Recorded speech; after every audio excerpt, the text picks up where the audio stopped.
Hey guys, this is JJ Sports Talk and welcome back to another video. And today's kind of a special video. I'm starting a series of interviews where I'm going to just talk to people about sports. Basically, you get the general gist of that. And yeah, this should be a fun video today. And yeah, I'll give you the trivia. So, the trivia question today is, who was Dayton, the University of Dayton's former head coach and now a Hall of Famer? I'll give you that at the end of the video, and now let's introduce him. So, this is a former college football player for the University of Dayton, aka my dad. So, I'm just gonna ask him some questions about like general stuff of like college and like how that went and kind of stuff like that. So let's get in the video. So, my first question for you is, what made you switch from the University of Air Force to Dayton? Well, I originally went to the Air Force Academy to play football. They had recruited me in high school, and our offense in high school was pretty much resembling what the Air Force ran. So when I went out there, that was my goal, was to play against some big schools, to get to play Notre Dame on TV.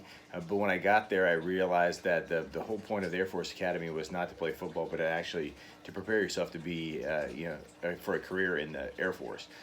So the men and women who went there were there for that. And when I got there, I realized that probably I had taken an opportunity from somebody who actually would have benefited from that.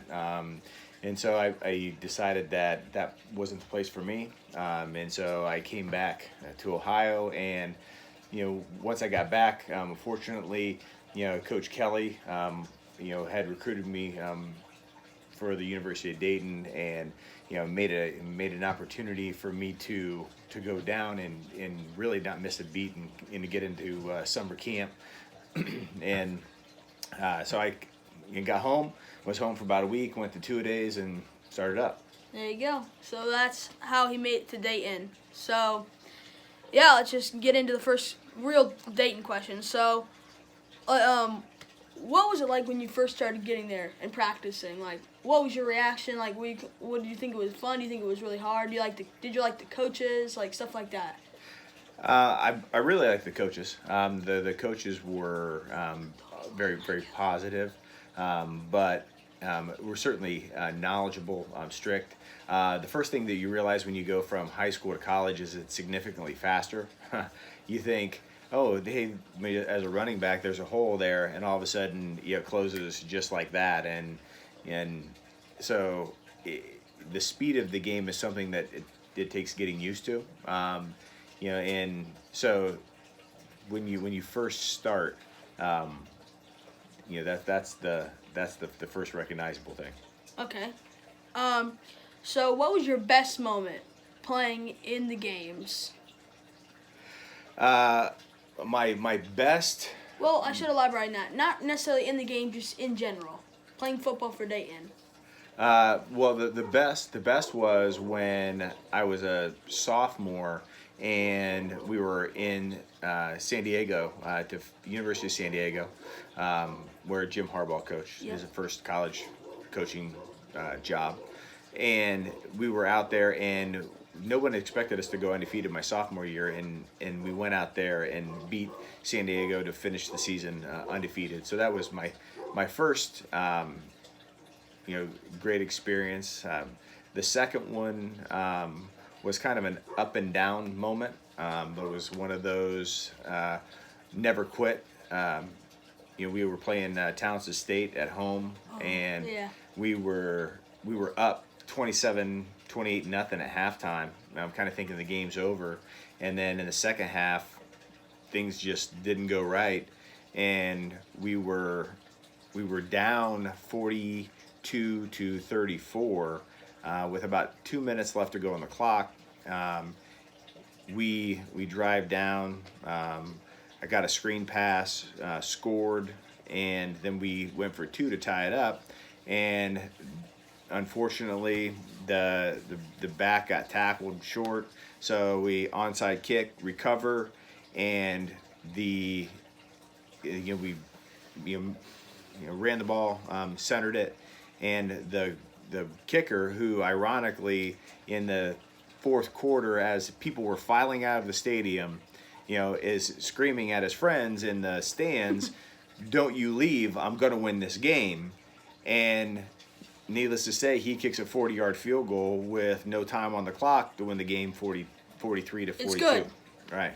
So that was you think you're up, and then the chips don't fall your way, and you think that, oh my goodness, we're going to lose, but never say die. And, that's kind of the Flyer mentality is, it doesn't matter what the score is, until the clock reads 0, we're going to win. Okay. Yep, good. That was a good answer to that question. And let's just flip the script to your worst moment. Oh, geez. My worst moment was my junior year against Valparaiso. We had a pretty significant winning streak going. We had finished my season as my sophomore year undefeated. We hadn't been defeated my junior year.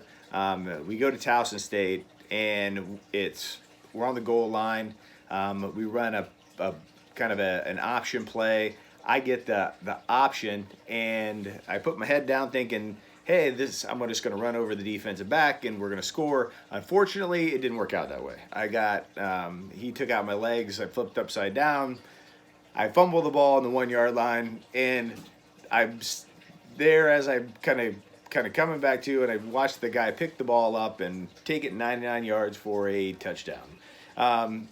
Needless to say, I did not want to go back to our sideline after that. Our offensive coordinator's face was about as red as this jersey. But the rest of the team picked me up, and we ended up winning a close game. So that's good. Yep. So this is a question you don't really hear very much. Which was your favorite year? Freshman, sophomore, junior, senior year? Geez. I would probably have to say my sophomore year. Undefeated year? Right. More so because it was a good group of guys. The seniors were good leaders. The junior class was very talented. We had a lot of sophomores who contributed, but it was a good intermix. And the fact that nobody really expected us to do as well as we did was kind of made it pretty special for us. Okay. So, what was it like playing on senior day, getting honored on the field like that, getting to see your family, and what was that like? It was definitely emotional. Realizing that it's your last time playing at home after all the the hours of practice and all the time outside of that lifting, running, working out, but that's that finite period of time in your life, the 4 years that you get an opportunity to play, is coming to an end.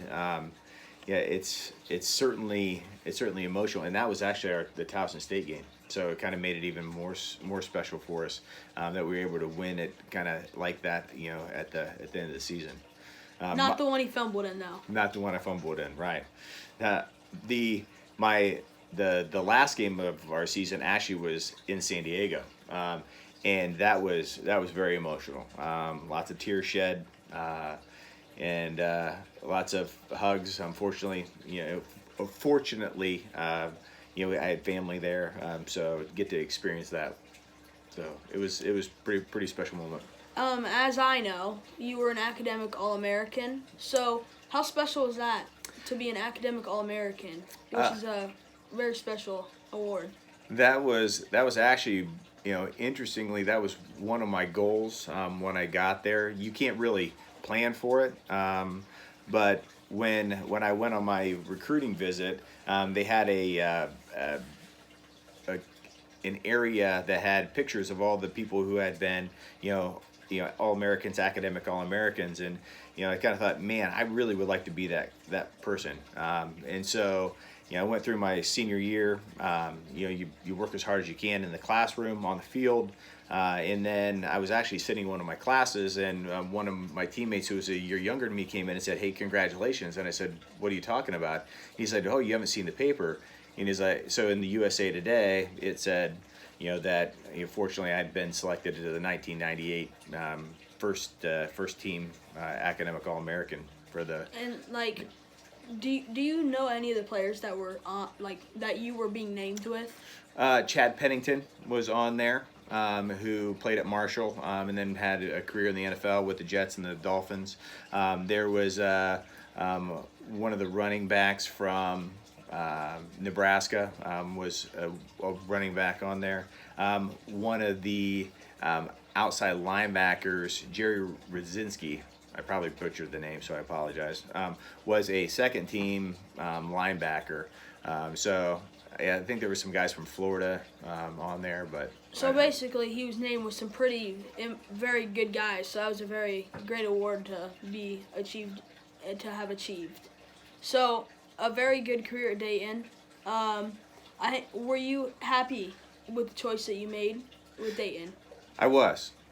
Yeah, it was certainly. When you're trying to figure out where you want to go. It's all about trying to find your fit. And when I went there, on my visit, I thought it was pretty. I felt pretty comfortable. And then once everything changed as far as where I was going with the Air Force Academy, I couldn't have asked for a better place to be. It was a great playing opportunity. A great coaching staff, great university. I got a wonderful education. So I was certainly. I wouldn't trade it for anything.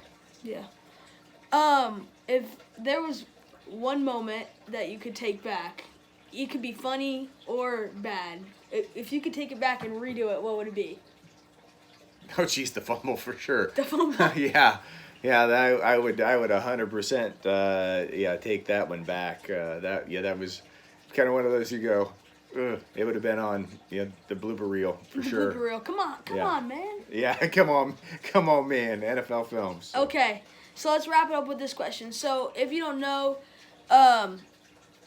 in 2016 they honored the 1990. What was it? 96. 96. 96 undefeated team.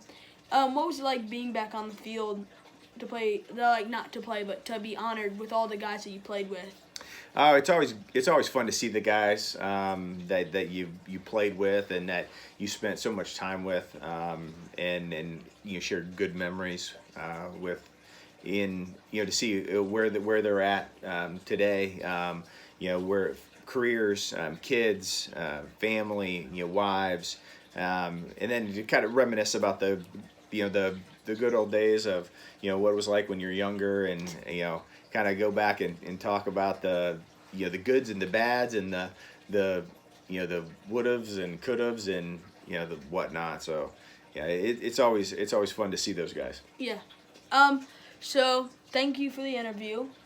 Thanks for having me. Very interesting. And now I'm going to give you the trivia question. So my question was, who was the University of Dayton's former coach and Hall of Fame coach? And then answer, he might have given away the last name, but he didn't say first name. But it is Mike Kelly. Mike Kelly was coached from 1981 to 2007, where Dayton won the national championship. Actually, you're right. Yeah. Yes. Well, I guess it's the Division I AA, now FCS. Yeah.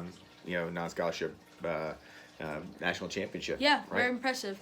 All 27 years of glory at Dayton. Right. Which he won 246 games, only lost 51 and tied one. I guess they still had ties when he was coaching. Right. Yeah. Back in the day, in the early days, they didn't. It was, hey, at the end of the fourth quarter, game's over, go home. That is a .819 winning percentage. Right. A very good winning percentage. That was close to 1,000%. Right. He's up there. I think number 5 all time on the list. Yeah, all time. One of the 5th highest in the top 5 winning percentages with how do I say this? He is in the top 5 of highest winning percentages with over 25 years right. of coaching schools. Right. So, Yeah, he had opportunities to go elsewhere. The Ivy League schools wanted him. Harvard and Yale had, and fortunately for us, and the players at the University of Dayton, he stayed there. In fact, he's actually still there as part Yes, of he's the still part of athletic Dayton. program. You can listen to him on Saturdays doing commentary on the radio for the Yeah. Dayton games. So Very good coach. I've heard a lot of great stories. I've actually been fortunate enough to meet Mike Kelly, and very nice man. I'm sure my dad was very fortunate enough to be coached by Mike Kelly. right, yeah, I Yes. was definitely a pleasure. Definitely a pleasure.